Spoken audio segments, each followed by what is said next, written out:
Hey YouTube! So it's been a while since I filmed a sit-down video. I wanted to film a video talking about side hustles for attending physicians. I have done a side hustles for med students before. I think it was a short, so if you want to check that out, maybe there might be some helpful suggestions in there. Comment down below if you actually want me to do a renewed or an updated list of that. Now that I'm an attending physician, I have tried to figure out other ways that I can supplement my income as a provider that don't have to do with, being patient facing in the clinic, or even sometimes when I'm actually patient facing, but just able to do other things. So if you're interested in that kind of video, stay tuned. It's hopefully you'll find something that you are interested in. Who knows?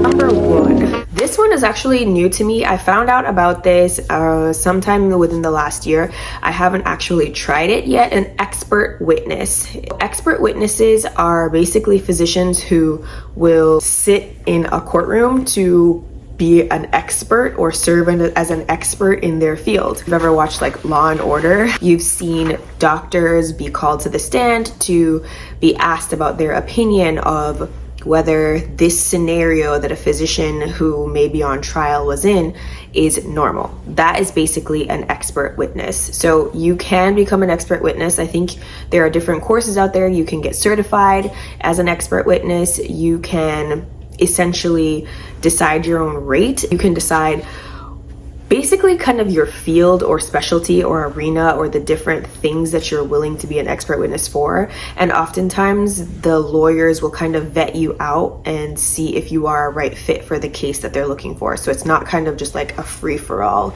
and that you'll just be open to any and every case as a surgeon if you're a family doctor, Number two, urgent care pickup shifts or even like ER shifts depending on your specialty. So some benefits of this, in my opinion, include it's very easy to pick up a shift and kind of leave everything behind once you're done.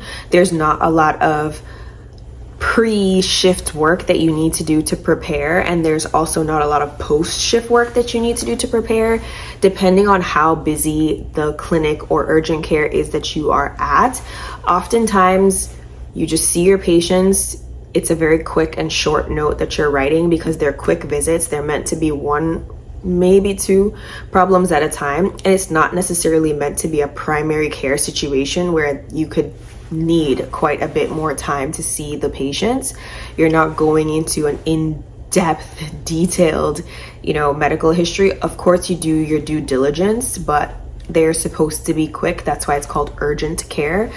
Some doctors go as far as picking up ER shifts.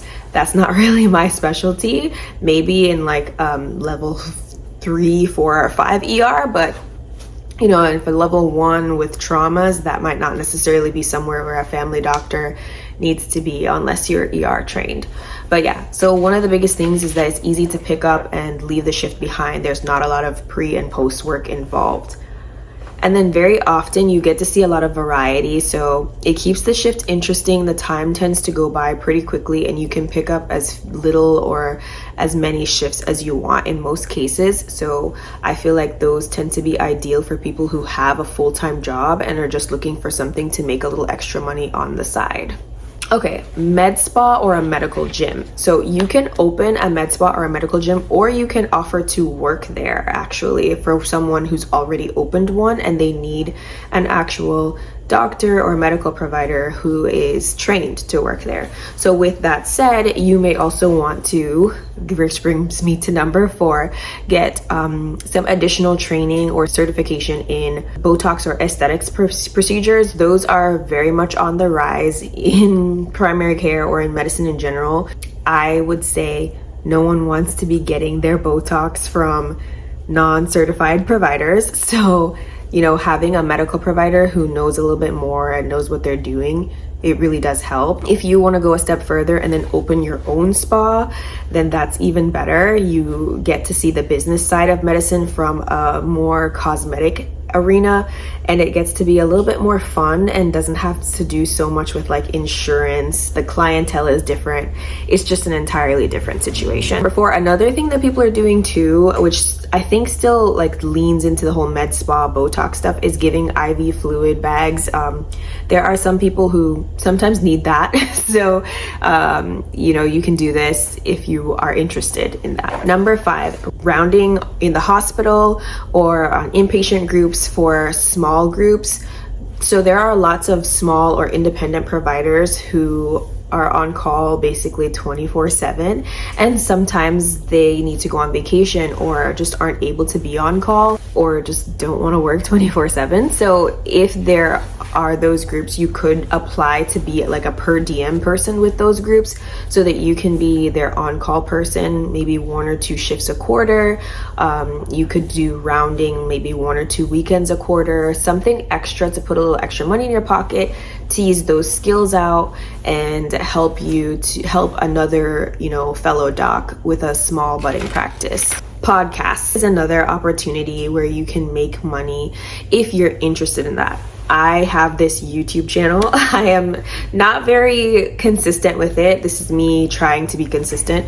But if you are consistent, you can really go far with podcasts, medical podcasts or podcasts run by doctors or where doctors are at the forefront are really starting to take off. They are things that you can do, and you don't necessarily have to talk about medicine if you want to. You can talk about other things surrounding medicine, like the business of medicine, careers in medicine, medical education. There's a lot of other ways that you can talk about things.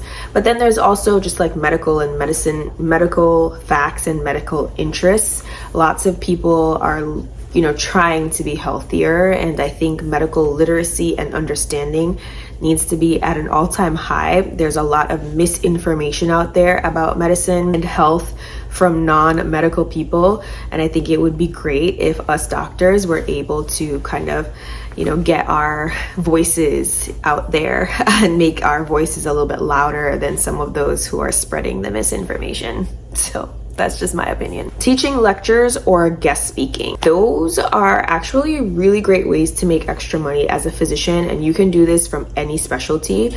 You literally just pick a topic that you could talk about for an hour comfortably, that you could answer questions about comfortably, and you can make a lecture out of it and offer to speak at conferences. Sometimes people will approach you for speaking engagements. I've only done a couple. I'll be honest, when you're just getting into it, you might not necessarily be paid a lot. Like the ones I've done were mostly because they were special interests for me, but this is an opportunity for you to make a little extra dollar if you want to. The way to think about this though is what you would charge needs to equate to the amount of work you have to do on the back end. So if you're going to have to make a hour-long PowerPoint presentation, you might want to discuss with them, you know, what's expected and in terms of the pay. It's also gonna, you know, if it's gonna take you away from your regular job to attend, if it's going to require travel, a hotel stay, those kinds of things. If it's a conference you were already thinking of attending, I think that's a plus, and giving some wiggle room on the back end, just kind of figuring out ways that you can be compensated. Oftentimes the compensation comes in the form of a gift in some scenarios, and that gift could be monetary. It just is not going to be like a paycheck per se.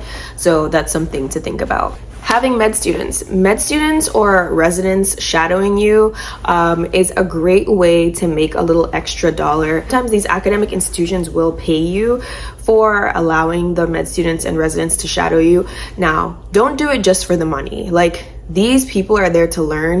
This is your opportunity to affect the future generations of doctors, and you really want to make sure that their time is worthwhile. It's worthwhile to shadow you. So make sure that you have an actual interest, a vested interest in teaching, and you're not just doing it for the money. But yeah, that is a good way to make a little extra money if you are interested in teaching and you want to make that money. Another thing is you could become like a faculty member at a local residency clinic that's near you.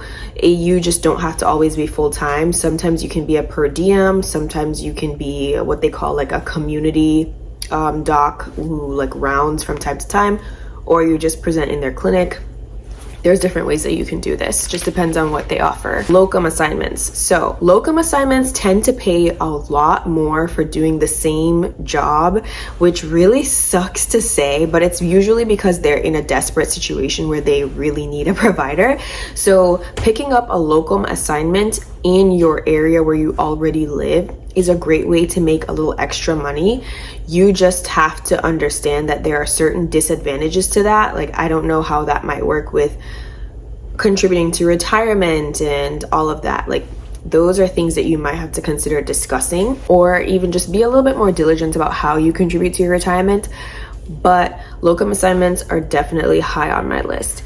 If you want to pick up locum assignments even in neighboring cities, you could discuss with them hotel stay or like an apartment, travel, those kinds of things. Sometimes they will reimburse you or pay or cover those costs. Being a medical advisor in health tech or some kind of non-medical realm that needs a medical advisor. So for instance, people who work on a lot of these medical TV shows like Grey's Anatomy or The Pitt, which is really booming recently in the medical world.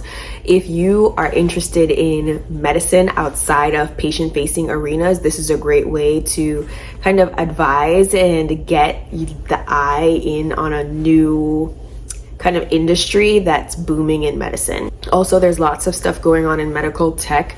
There's lots of apps going around, lots of things that are being developed. And I would really love to see that physicians are at the forefront of impacting how these apps actually will affect patients and us as providers. So if you can really garner the interest of these people and make sure that, you know, it's actually useful and it's not promoting misinformation, that would be great. And you'll also make an extra buck. This one might take a little extra skill. If you are want to be a medical illustrator, those are people who make all of the great textbooks that we read that have these amazing drawings with hearts and livers and, you know, body parts and all of that.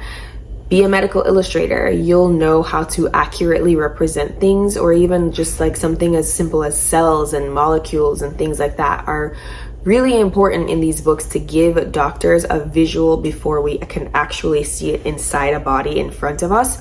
So being a medical illustrator is great. I do think you might have to take a few extra courses depending on what your background is, but if you have a little bit of skill and you're interested in that, why not, you know? My last tip is start a YouTube channel like me here, the one that you're watching. YouTube channels can be about literally anything. You can make it about medicine. You can make it about the business of medicine, careers in medicine. You can make it about actual healthcare issues. You can make it about yourself and do a vlog channel. I follow lots of doctors on here who just vlog their lives and just are great people, and just that's it, you know? So it's a great way to make an extra dollar. I have not gotten to that point yet. So please like, share, and subscribe. With growing this channel, that's one of my big interests, is trying to grow this channel a little bit more. So start a YouTube channel. But yeah, so I hope this helped. These were some of my tips or ideas and ways that you can make an extra dollar as a doctor, especially if you're in primary care and just kind of want to increase your number of revenue streams. As intelligent folks, it's important for us to not just rely on one paycheck, because anything and everything could happen. With the pandemic, we saw how a lot of doctors were affected, and nurses and senior people in their careers were forced into retirement very early. Primary care took a huge hit. So I would advise having some other extra way that you're going to make money and not just relying on your one paycheck. So yeah, if you have other tips of other ways that you think people can make money in medicine, please feel free to drop them in the comment section below if I didn't already include them. Or if you've tried any of these and have any commentary, please comment down below. I'd love to hear. Stay healthy, guys. But look at you. Look how far you've come. You faced your trauma.